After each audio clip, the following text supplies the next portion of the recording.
Ayan, mega love shoutout sa inyong lahat. Isang mainit na araw, isang magandang araw po sa atin at nakikita nyo ang ating thumbnail. Wait lang guys, ang ating topic po ay yung vlog ni Alvin Casires na si Tatay Robin. At medyo problemado na naman po si Tatay Robin at yun na nga no, back to zero. And kahit po pamasahe na 100 pesos ay wala na daw po ay anong nangyari na kay Tatay Robin. Pero normal po na talagang dumarana sa atin, talagang nando tayo sadsad sa sabihin natin sa kagipitan, gipit. Yung may mga pagkakataon na talagang tayo'y nagigipit. Pero naintindihan dahil si Tatay Robin ay galing pong India at marami ang pinagkagastusan at yun na no, dahil namatay yung tatay nila. Pero dito guys, eto na nga at ni 100 pesos walang pamasahe, hindi rin makapunta kay Kalinga Prab, maraming binabayaran, may hinuhulugan na kotse, may hinuhulugan na lupa. So paano muling makakabangon sa kagipitan? Ayun, problemado, ayan likha ni Alvin Casires. Suportahan po natin guys si Alvin Casires. Yan, ito. Ano problema na natin, Kuya Ruben? Ayun pa ba? Dami ko talagang problema. Hindi ko alam kung paano na. Bakit kasi di ka na nagpapasok kay Kalinga Prab? Guys, ito, konting video lang po yung paririnig ko kasi syempre kailangan natin gumamit ng video clip kasi dito tayo bumabase. Suportahan po natin si Alvin Casires. Puntahan niyo po, nandun po yung kanyang vlog para mapanood niyo po yung kabuuan video. And ano ba ang bigay lang kayo ng opinion doon? Ano ba dapat ano ba dapat gawin nila nang sa ganun na hindi po masairan, masimutan. Pero naintindihan ko dahil kadarating nga lang galing ng India, so gipit talaga. Pero before pa, hindi pa namamatay yung tatay niya, yung papa nila, gipit at gipit talaga. Pero salamat kay Kalinga Prab na noon ay yun na nga, natulungan sila. So muli na naman ulit tinulungan ni Kalinga Prab na naayos niya yung mga papers ni Tatay Robin kasi may mga bayarin. Pero ito na naman po, gipit at gipit. Pero ano ba ang dapat gawin para hindi masadlak lagi doon sa kagipitan? Yun yung dapat ang ating pag-isipan, pag-aralan. Paano tayo kasi minsan na tayo sinagip doon sa kagipitan, sa kahirapan. So kung may mga blessings na dumating, sana pinagyaman yun. Nakapag-isip ng ano man yung pwedeng pagkakakitaan and hindi mo na dapat bumili ng kung ano mang mga sabihin nating mga sasakyan na hindi naman kaimportantehan. Pwede siguro motor. Pero pag kotse, hindi tayo sang-ayon doon. Ito guys, wait lang ha. Nababahinga ako. Nagpapasok kay Kalinga Prab. Wala na akong pamasahe dati. Wala. Mangkarap na talaga. Mangkarap na ako, tapos negative na. Oo, hindi pa ako pasok kasi may utang pa. Mayroon. Paano ko pamit? Jeep na lang. Pagsakyan, 500, babalikan. Hindi pwede. Kasi saan ko nakukuha yung 500? Na ano naman din. Kaya, ano ko na lang yung lupa ko. Binta ko na lang kay Kalinga Prab para nabili na ako motor para... Ayun. Ibebenta na lang daw yung kanyang lupa. Ibebenta kay Kalinga Prab at bibili na lang daw po siya ng motor. Pero sa pagkakalam ko before, merong motor si Tatay Robin ay naipamigay niya yon sa iba. And kasi nga nagkaroon siya ng kotse, no? So ngayon, yun nga, medyo nagkakaroon talaga ng sabay-sabay ng mga bayarin at gastusan, ay walang pamasahe kung magkokotse. Guys, paki-correct nga ako. Medyo hindi ko kasi maintindihan yung sinasabi ni Tatay Robin. Yung kotse ba, medyo hindi ko magets eh. Pero may binabanggit siya dito na kakasabay-sabay nga daw hulugan yung kotse, 14,900, parang ganon. Tapos may lupa pa, no? So, bibenta yung motor kay Kalinga Prab. So, bibenta yung lupa. Yan, yung lupa kay Kalinga Prab para makabili siya ng motor. Yung lupa ko, binta ko na lang kay Kalinga Prab para mabili na ako motor para 100 o 150 para balikan. Para mapasok ako. Kasi binabenta ko yung motor ko na siyempre, malaki yung gastos. 65,000 ang gastos sa Kalinga Prab. Kung dinahal sa kanya, wala talaga. Tapos ngayon, natin na siniko. Sunod-sunod naman. Hindi ko, buti na sa mga pilot na wala nangyari kanito. Anong nangyari? Anong problema ko? Ano ba? Babalik ka? Anong nagkamangga? Namangga? Oh. Kaya, muntik na sinipo. Kaya, kailangan pilot. Wala nangyari. Kala ko sumod kay Papa. Ano na? Salamat pilot. Ayun, na-aksidente si Kalingap Nico, nabangga, tumawag daw yung sasakyan. So, may nabanggit dito, yun na nga, syempre, kapatid, poproblemahin din niya yon. Kasi nga, hindi raw nakakasweldo si Nico, na-hold daw yung SIM card. Yung sinasabi si Tatay Robin kasi nasa India nga. So, yung sweldo ni Tatay Robin, nabanggit dito ni Tatay Robin, na lahat ng sweldo niya na ipadala niya kay Nico. So, sila dito sa Daet, medyo hirap na. Pero nakakakain pa naman daw sila. Kasi nga swelduhan na ngayon na YouTube eh. O, tuloy. Salamat pilot. Dahil sa iyo, ano naman si Nico, dami namin ng mga problema.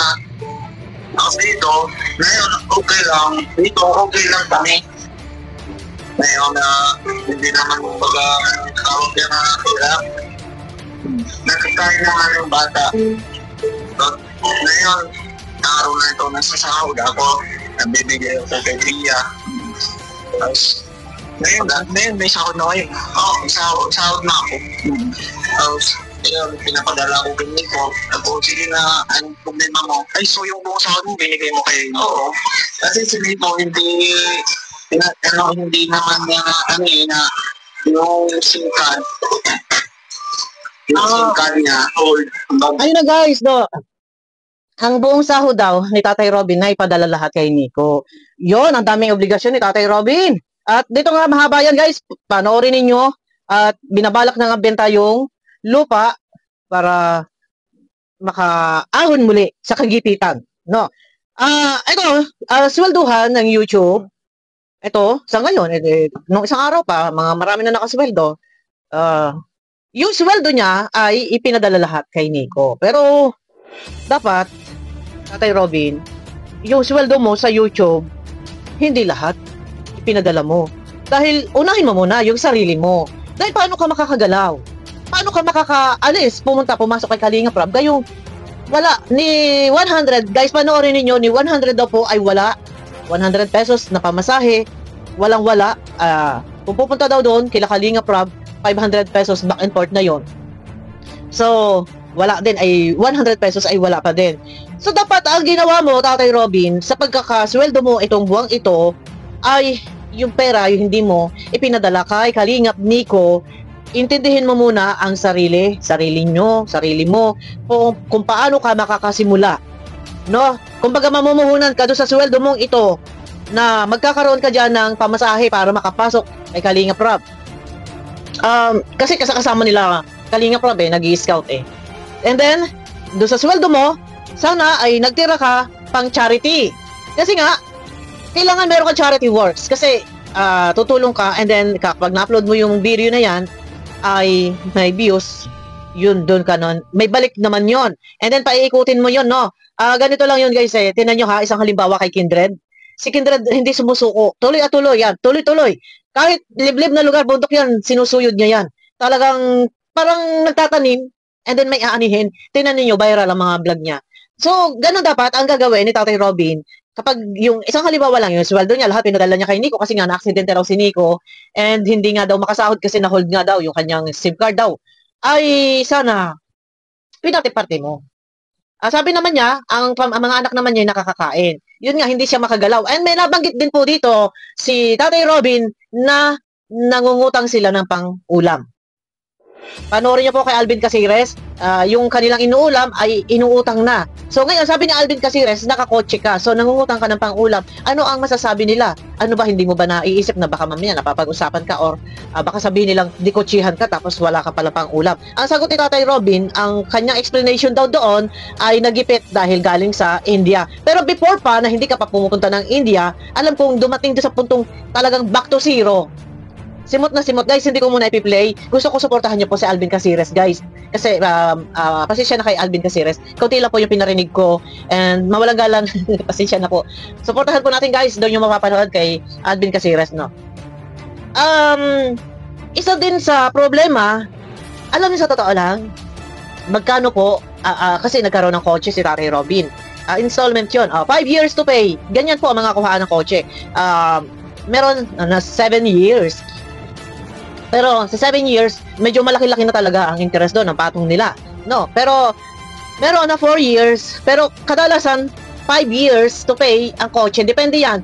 Pero meron pinaka-mura, mga 13,000 ang monthly, 14, 15. Pero pag mura, siya laki ng interest noon. Meron namang 7, depende yan guys sa kotse na kukunin nila, no.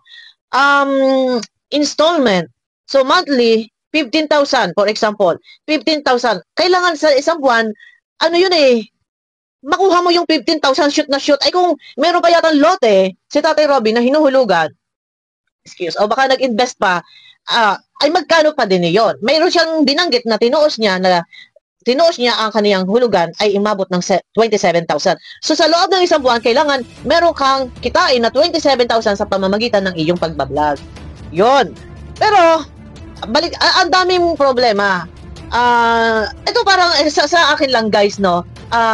Alam natin yung kwento ng buhay nila Tatay Robin sa mula na ito ay talagang tinulungan ni Kalinga Prab na pabahaya na, okay na, pero ang daming blessings. Dumating din sa puntong nagipit muli. Etong mga nakaraan lang taon, nagipit. Pero sinagip muli ni Kalinga Prab, tinulungan. Ayun na nga, yung parang may sakit si Tatay Robin, tinulungan. Lahat ng tinulungan. Yun, minsan nahuli pa nga po na nakainom na may red horse doon sa lamesa, mababagit ko lang. Pero sabi ni Tatay Robin, hindi raw sa kanya at kay Nico yun. Pero nung time na yun, medyo nakainom talaga si Tatay Robin. Siguro para sa akin, kay Tatay Robin, focus kung paano ka kikita, kung paano magkakaroon ng maayos-ayos na income, tutukan pag-charity at kay Ate Pia, mas maganda siguro para sa akin, kumuha ng tindahan, kumuha ng pwesto at magtindahan. Groceries, lahat may bigas na kompleto na. Lahat kompleto na, soft drinks, lahat may yellow, lahat na may kompleto na, sari-sari store. Kung kaya pa, pwede siya magtinda ng mga ulap-ulap. Kasi napakalaking bagay na, kasi ang sweldo sa YouTube, monthly. Hihintayin pa yung 30 days bago ka makasahod. So yung kinita mo nung nakaraan, bago mag 30 days yan, talagang ubos na yan. So ang kailangan, para hindi masimutan, kahit habang tumatakbo yung araw, bago pa ang swelduhan ng YouTube, dapat meron kayong extra income. Meron sari-sari store. Yun, magkaroon kayo ng extra income para pagdating na swelduhan, buo nyo pa rin yan nakukuha at hindi talsik lahat ang pera kapag na-withdraw nyo na sa ATM. Kasi meron kayong pinagkukunang pangkain sa araw-araw, pandagdag sa mga bills, kuryente, lahat, internet, hulugan, lahat-lahat na, panggastos sa mga bata, pambaon, lahat-lahat na. Dapat may extra income. Hindi natin pwedeng ipapakaasa sa buwan ng sweldo, or hindi tayo pwedeng aasa sa sponsor na meron mag-i-sponsor or kay Kalinga Prab. Kasi minsan natulungan na, enough na, kasi hindi natin po pwedeng konsentihin po. Tulungan natin ang ating mga sarili na tayo ay magsariling sikap, hindi lang do sa ganito na pagka tayo ay nagdeklara ng kahirapan, hirap na hirap ako, paano to, ay may merong mag-i-sponsor, ay minsan natulungan, deserve naman na yung iba din ay matulungan. And hindi naman lingid sa inyong kaalaman na sagip na rin ni Kalinga Prab sa kagipitan, ilang beses na. So sana doon nagkaroon na ng aral. Lesson na yon. Mag-isip kung paano makakasurvive, kung paano natin labanan yung kahirapan. Lalo pat, mayroong mga hinuhulugan. Guys, panoorin nyo po kay Alvin Casires, mapapanood nyo. Lalo pat, ito advice ko lang to guys. Walang masama. Ito lang yung dapat na kumbaga, paano tayo makakasurvive? Gayong meron pa rin tayong mga hulugan, may sasakyan, tapos nag-invest ng lupa, tapos may mga bills, kuryente, internet, tubig, libre naman na yata yung tubig sa kanila. Ang ibig ko sabihin, alam mo meron kang hinuhulugan, isip tayo na paraan na kailangan kumita ako ng ganito, ng ganun. O pag hindi kaya, at 50-50, mamuhunan tindahan. Malaking bagay na meron tindahan kompleto. Pag maganda ang tindahan mo, kompleto lahat ng tao doon pupunta na sa iyo.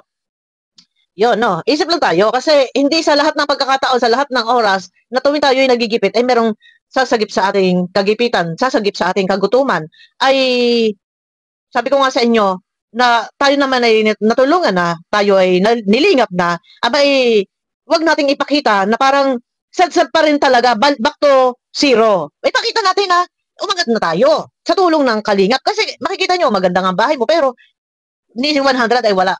Pero nandiyan na eh. Nandiyan na yung pagkakataon na sa pamamagitan lang ng channel, ng YouTube channel, kahit na mag-live ay magkakaroon kayo ng palipad, malaking bagay iyon. Upload lang ng upload ng video. Sipagan lang, sipagan. Hindi tayo pwede magmumukmuk sa isang sulok. Ito advice ko lang po to, guys. Walang masama po sa akin sinasabi. Kumbaga parang tulungan natin yung ating sarili. Kasi minsan tayo natulungan na ilang beses na maraming pagkakataon na tayo nasa gitna sa kagipitan. Ipakita natin na kaya natin nang tumayo dahil nandun na eh na itinayo ka na eh. Ay, lulugmok ka na naman. Kumbaga hindi po pwedeng laging parang isang taong nakalupasay tapos itinayo na ni Kalinga Prab ay ayaw tulungan yung sarili. Gusto pa ay may nakaalala, alala yan. Ay wag ganon. Tulungan natin ang ating sarili na ipakita natin na kaya natin, kaya nyo kasi lalo pat kung meron na panimula. Kasi dito parang nakikita kong ika nga ay natulungan ng maraming beses pero parang hindi natulungan. Kasi nga ito kahit 100 pesos walang wala. So sana focus tayo doon kung paano tayo magkakaroon. Sipagan. Lalo pat meron tayo mga hinuhulugan, meron mga binabayaran, sipag lang. Sipag. No. Wag mo nang bili kung hindi ka importantihan. Kung hindi kailangan motor. Pwede yan, motor. Pero may motor yata sa Tatay Robin na ipamigay yata. Pero sa akin lang talaga ay mahirap sumabay sa hamon ng buhay. Etong kahirapan, pero laban. Lalaban tayo. Kasi hindi tayo pwedeng magpatalo. Hindi tayo pwedeng magpadaig kasi kawawa tayo. Lalo pa tayo may mga anak. Focus tayo doon sa kung ano yung pinakamahalaga, pinaka-importante sa lahat. No, yun ang ating tutukan. Isang halimbawa, hindi ko kailangan ng sasakyan. Kailangan siguro pansamantala motor muna. Yun, mga ganon. Tsaka mahirap kung kayo kukuha ng hulugan. Napakahirap guys, lalo pa kung sasakyan. Araw-araw, stress ang abutin nyo dyan. Kasi kung monthly, ay hulugan ninyo, 15,000, 16, 17, may 21, ganyan, no. Pero Bios, pinakamura na yung Bios, no. Ayan, pero siguro kung alam yung pinaka-importante, yun muna unahin. At napakalaking bagay kasi na yung magkaroon tayo ng puhunan sa, for example, sa iyong pag-charity ka, so hindi naman pwedeng i-vlog mo yung isang pobre na wala kang bigay. So, i-vlog mo yun, i-upload mo. Pag may nanood, may balik yun sa iyo, paikot-ikutin lang. Pero hindi dapat mo nang unahin, pagsabay-sabayin ang lahat ng mga gastusan ay ibitawan ng isa. Bitawan ng ano. Tsaka pagka may sweldo, unahin mo na yung sarili. Huwag lahat ilarga sa partido. Kasi ikaw ang mahihirapan paano ka makakasimula. Advice lang yan guys. Sana panoorin nyo po kay Alvin Casires. Napaka nito ni Alvin Casires. 2021, ito ay napapanood ko na to eh.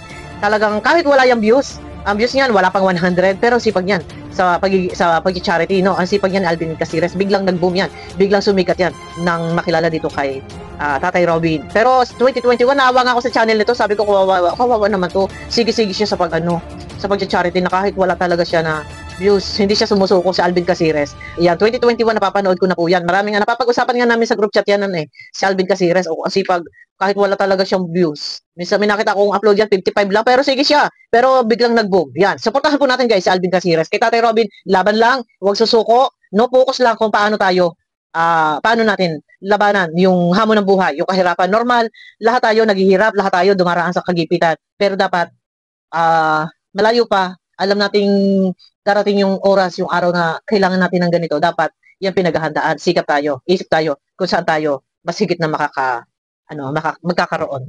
Yun lang. Tulungan lang natin ang sarili. Kasi hindi habang buhay na lagi si Kalinga Prab na andyan, na lagi nakaalalay, na lugmok ka, itinayo ka, ay hindi pwede sa lahat ng oras ay lagi na dyan. Kasi meron pa din na ibang tulungan na ikay walang-wala. No? Ayun na guys, abangan nyo ako sa aking next video. Huwag ibaba si Tatay Robin, bigay lang ng advice ko.